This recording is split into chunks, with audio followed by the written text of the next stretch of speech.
Allah menciptakan manusia, ternyata hanya untuk beribadah kepada Allah semata. Ibadah adalah segala sesuatu yang dicintai dan diridhoi oleh Allah, baik berupa perkataan atau perbuatan. Ibadah di sini meliputi doa, sholat, nazar, kurban, rasa takut, istighosah atau minta pertolongan dan sebagainya. Ibadah ini harus ditujukan hanya kepada Allah semata, tidak selainnya. Seperti doa yang biasa kita panjatkan di setiap membaca Al-Fatihah dalam sholat kita. Iyyaka na'budu wa iyyaka nasta'in. Hanya kepadamulah kami beribadah dan hanya kepadamulah kami minta pertolongan. Nah, ketika ibadah kita dialihkan kepada selain Allah, maka ancaman syirik bisa menimpa kita. Perbuatan syirik adalah menjadikan sekutu bagi Allah Ta'ala dalam sifat rububiyah dan sifat uluhiyahnya. Sifat rububiyah Allah adalah perbuatan-perbuatan Allah Ta'ala yang khusus milik Allah, seperti mencipta, melindungi, mengatur, dan memberi rizki kepada makhluknya. Sedangkan sifat uluhiyah adalah hak untuk disembah dan diibadahi semata-mata tanpa disekutukan. Buat apa syirik ditakuti? Tidak lain karena inilah satu-satunya dosa yang tidak akan diampuni Allah. Karena ancaman besar itulah, maka kewajiban setiap muslim untuk terus berusaha agar tidak terjerumus dalam kemusyrikan. Sebab, kemusyrikan adalah dosa yang paling besar, paling berbahaya. Syirik juga merupakan tindakan kezaliman yang paling zalim, kejahatan yang paling besar, dan dosa yang tidak bakal terampuni. Renungkanlah firman Allah yang terdapat dalam 2 ayat dalam surat An-Nisa ayat 48 berikut ini. Inna Allah la yaghfiru an yushraka bihi wa yaghfiru ma duna dhalika liman yasha' wa man yushrik billahi faqad iftara ithman 'azima. Sesungguhnya Allah tidak akan mengampuni dosa syirik, dan Dia mengampuni segala dosa yang selain dari syirik itu bagi siapa yang dikehendakinya. Dalam ayat tadi terdapat penjelasan yang sangat terang benderang bahwa orang yang meninggal dalam keadaan musyrik maka tidak ada harapan baginya untuk mendapatkan ampunan Allah. Tempat tinggalnya adalah neraka dan dia akan kekal di dalamnya. Dan dakwah para nabi semua sama, memerangi syirik dan menegakkan kalimat tauhid.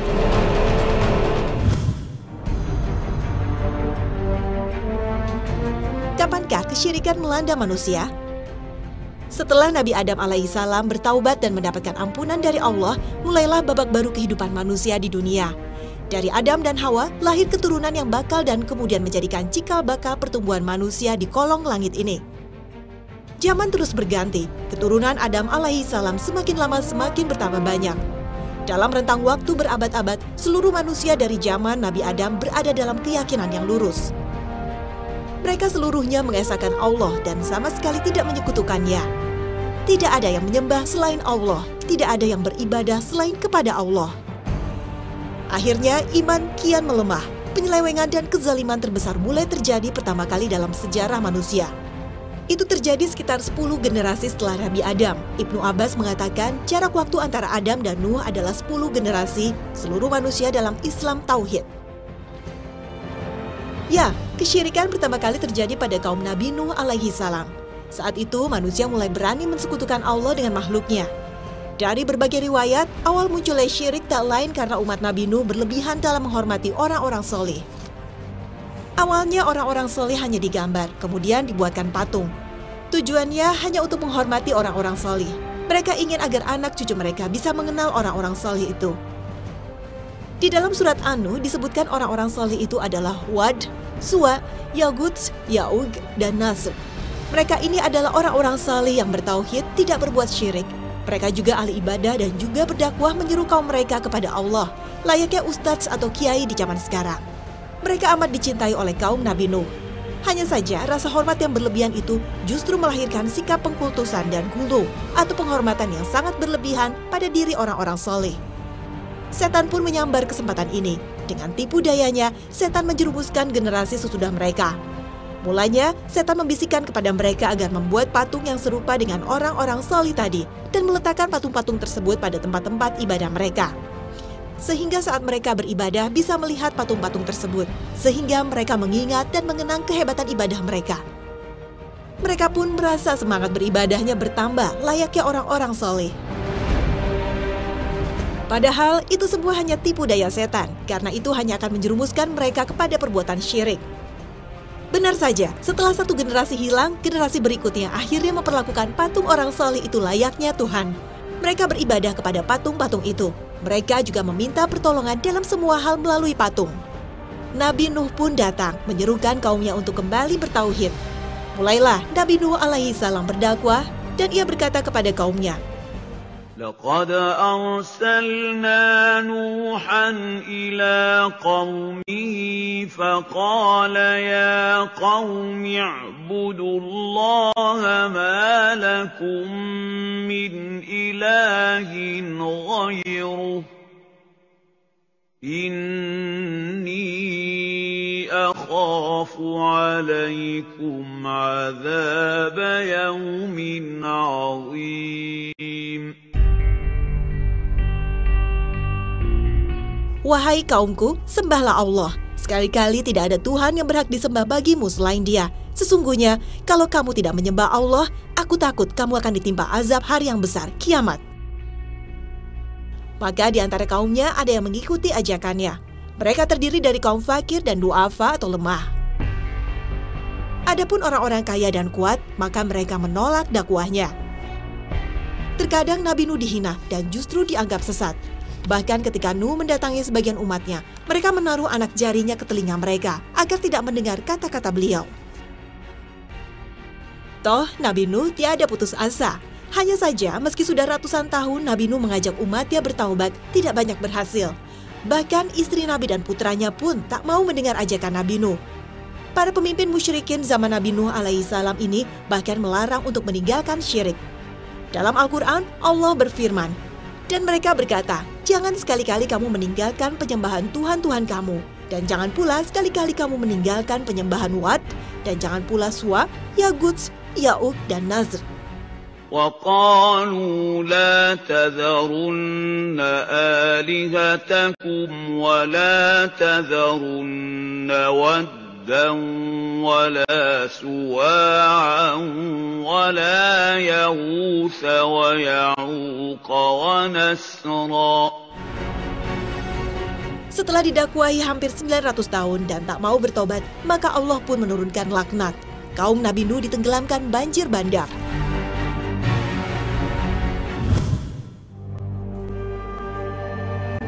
Selain kisah kaum Nabi Nuh alaihissalam, perubahan tauhid ke syirik juga terjadi di tanah Arab. Berabad-abad sebelum datang utusan Allah yang terakhir, Nabi kita Muhammad SAW, kaum Arab hidup dalam gelimang kesyirikan. Bangsa Arab adalah keturunan Nabi Ismail alaihissalam. Sebelum datang kesyirikan atau dikenal dengan era jahiliyah, bangsa Arab menganut agama yang diwariskan oleh Ibrahim, agama tauhid. Bagaimana kesyirikan dapat kemudian merusak tatanan agama tauhid bangsa Arab? Pertama kali yang membawa tradisi penyembahan kepada berhala adalah Amr ibn Luhai al-Khuzai. Saat itu pengurusan Baitullah dipegang oleh kabilah Khuza'ah sebelum kemudian dipegang oleh orang Quraisy. Amr ibn Luhai adalah pemimpin Bani Khuza'ah saat itu. Saat itu, Amr ibn Luhai melakukan perjalanan ke negeri Syam sekitar Palestina sekarang. Syam saat itu berada dalam wilayah kekuasaan sang adik kuasa Imperium Kerajaan Romawi. Di sanalah Amr menyaksikan masyarakat Syam memiliki beberapa berhala. Berhala-berhala ini diyakini sebagai tempat memohon dan mampu mendatangkan bermacam-macam kebaikan dan mampu mencegah dari segala keburukan. Melihat fenomena itu, Amr ibn Luhai terkesima. Amr ibn Luhai pun tertarik untuk mengadopsi tradisi orang-orang Syam ini untuk diterapkan di negeri Arab. Maka Amr pun kembali ke Jazirah Arab dengan membawa bibit-bibit kesyirikan. Benar saja, di tanah Arab berhala-berhala pun langsung dipahat. Hingga Mekah dan sekitarnya dipenuhi berhala-berhala yang disembah. Ada berhala Manat bagi orang Madinah dan sekitarnya. Ada juga berhala Al-Uzza bagi orang Mekah. Berhala Al-Lata bagi orang Taif dan sekitarnya, serta berhala-berhala lain yang disembah oleh masing-masing kabilah. Kondisi kerusakan akidah masyarakat Arab demikian porak-poranda, hingga tidak ada lagi yang selamat dari kesesatan itu, kecuali orang-orang yang dirahmati Allah. Ya, semua berbuat syirik. Dalam situasi keyakinan yang carut-marut itulah, Nabi Muhammad diutus oleh Allah untuk mempersatukan umat manusia kembali di bawah syiar tauhid yang murni. Rasulullah bertugas mengembalikan kepada keyakinan Nabi Ibrahim, yaitu mengesahkan Allah.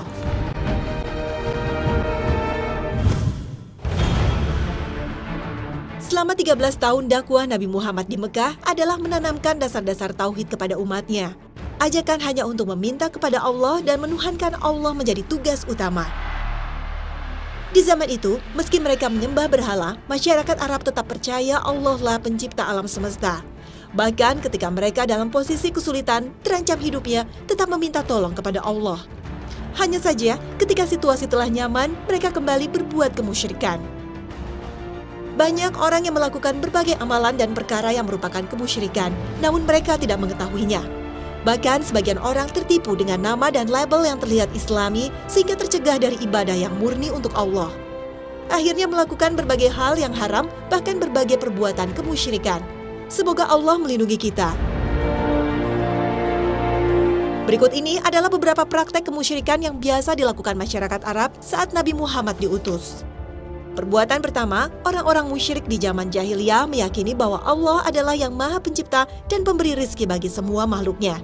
Tetapi saat yang bersamaan, mereka berdoa kepada ruh para wali, yaitu orang-orang yang mereka anggap soleh dan dekat kepada Allah Ta'ala dalam bentuk patung. Berhala-berhala itu sebagai perantara untuk mendekatkan kepada Allah. Tentu itu hanya menurut persangkaan sesat mereka. Maka Allah tidak meridhoi perbuatan seperti itu. Bahkan Allah menyatakan kekafiran mereka dalam firman-Nya. ألا لله الدين الخالص والذين اتخذوا من دونه أولياء ما نعبدهم إلا ليقربونا إلى الله زلفى إن الله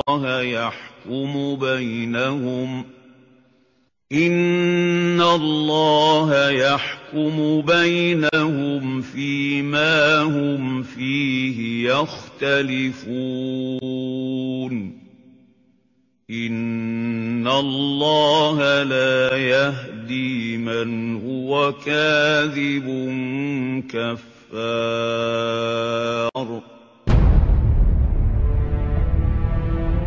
Dan orang-orang yang mengambil perlindungan selain Allah berkata, kami tidak menyembah mereka sembahan-sembahan kami, melainkan supaya mereka mendekatkan kami kepada Allah dengan sedekat-dekatnya.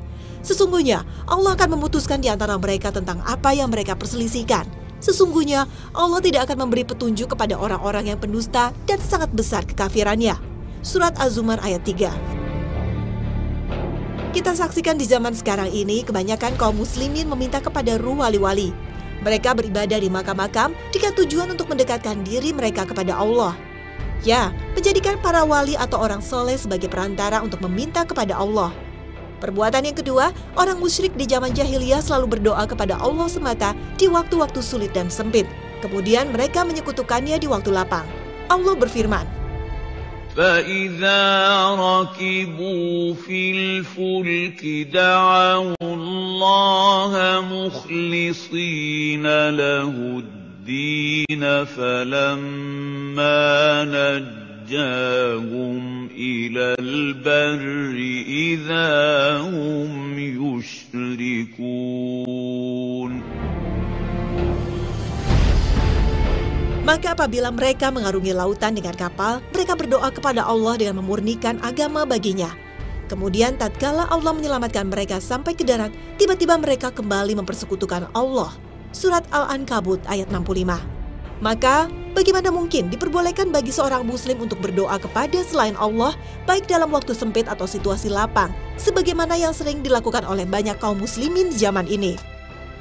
Perbuatan lain yang biasa dilakukan orang jahiliyah adalah mempersembahkan ibadah kepada selain Allah Ta'ala. Misalnya, berdoa kepada orang-orang salih yang telah mati, baik untuk meminta pengampunan dosa, menghilangkan kesulitan hidup, atau ingin memiliki keturunan dan kesembuhan penyakit kepada orang-orang salih tersebut. Perbuatan lainnya mendekatkan diri kepada mereka dengan sembelihan kurban, bernazar, tawaf, salat, dan sujud bukan kepada Allah. Ini semua adalah perbuatan syirik karena Allah Ta'ala berfirman, قُلْ إِنَّ صَلَاتِي وَنُسُكِي وَمَحْيَايَ وَمَمَاتِي لِلَّهِ رَبِّ الْعَالَمِينَ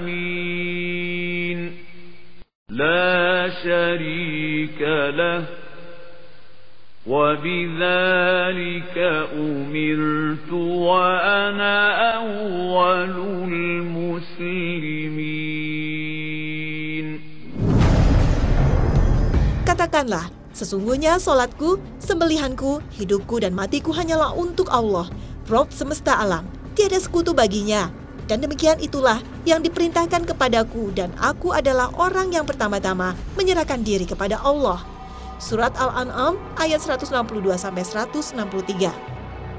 Zaman jahiliyah, profesi dukun atau paranormal termasuk yang disegani. Mereka mendatangi para dukun, tukang sihir, peramal, paranormal dan sebagainya untuk melihat masa depannya. Padahal perbuatan ini termasuk perbuatan mendustakan agama. Nabi Muhammad SAW bersabda, "Barang siapa yang mendatangi dukun atau tukang ramal kemudian membenarkan ucapannya, maka sungguh dia telah kafir terhadap agama yang diturunkan kepada Nabi Muhammad SAW." Para dukun, peramal dan tukang sihir juga mengaku-ngaku mengetahui hal yang gaib, termasuk bisa meramal masa depan. Padahal ini merupakan kekhususan bagi Allah Ta'ala. قُلْ لَا يَعْلَمُ مَنْ فِي السَّمَاوَاتِ وَالْأَرْضِ الْغَيْبَ إِلَّا اللَّهُ وَمَا يَشْعُرُونَ أَيَّانَ يُبْعَثُونَ. Katakanlah, tidak ada seorang pun di langit dan di bumi yang mengetahui perkara yang gaib kecuali Allah. Dan mereka tidak mengetahui bila mana mereka akan dibangkitkan. Surat An-Naml ayat 65. Nah, orang sekarang juga secara tidak sadar terlibat syirik hanya karena berlebihan dalam mengagungkan Nabi Muhammad SAW. Beliau, Nabi Muhammad SAW sendiri yang melarang hal ini. Dalam sabda beliau, Nabi Muhammad SAW bersabda, "Janganlah kalian berlebihan dalam melampaui batas dalam memujiku, sebagaimana orang-orang Nasrani berlebihan dan melampaui batas dalam memuji Nabi Isa bin Maryam.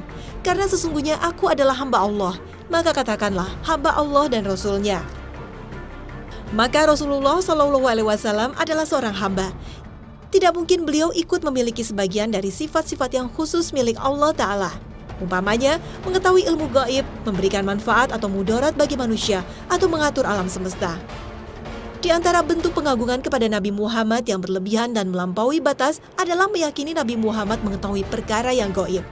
Yang benar, Nabi Muhammad hanya tahu masa depan kaumnya berdasarkan wahyu dari Allah semata. Perbuatan lainnya memohon pengampunan dosa dan masuk surga kepada beliau Nabi Muhammad SAW. Padahal perkara ini adalah khusus milik Allah Ta'ala dan tidak ada seorang makhluk pun yang ikut serta memilikinya.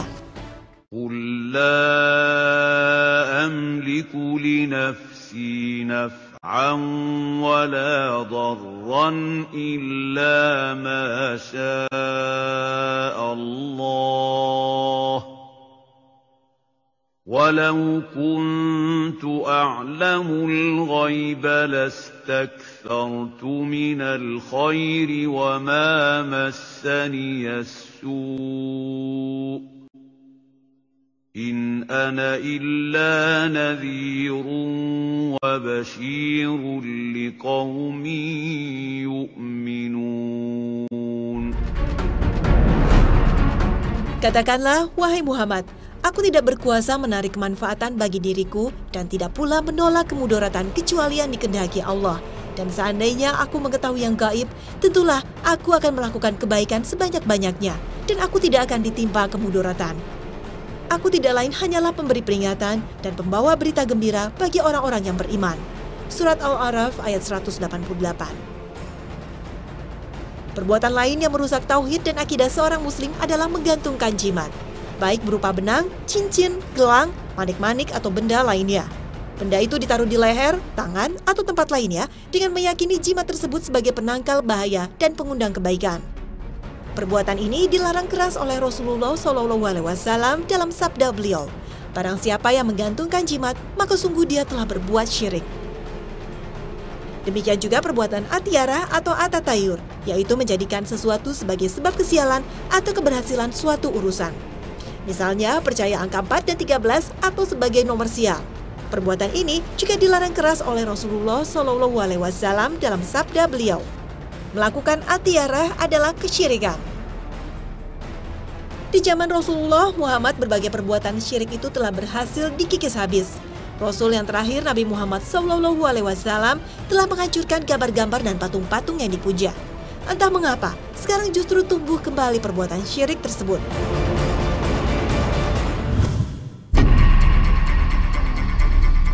Sekarang, apakah Anda tahu perbedaan syirik besar dan syirik kecil?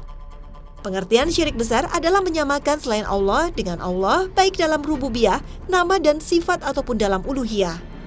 Siapa saja yang menyamakan selain Allah dengan Allah dalam salah satu hak khusus Allah, maka dia telah menyekutukan Allah dengan syirik besar yang mengeluarkan pelakunya dari agama Islam.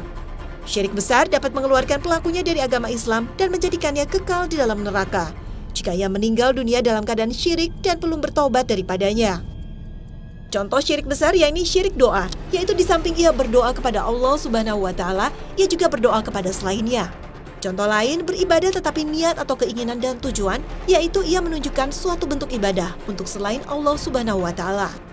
Sedangkan syirik kecil adalah segala perbuatan yang dicap sebagai kemusyrikan oleh dalil, akan tetapi belum sampai derajat syirik besar. Konsekuensi hukum dari dua macam kemusyrikan tersebut di akhirat tentu berbeda. Pelaku syirik besar itu kekal di dalam neraka selamanya. Tidak mati, tidak pula mendapatkan keringanan siksa. Sedangkan syirik kecil dampaknya tidak sampai seperti itu. Kita memohon kepada Allah agar memahamkan kita semua dengan agamanya dan memberi taufik kepada kita semua untuk mengikuti sunnah nabinya, serta memberi hidayah kepada kita semua agar meniti jalannya yang lurus.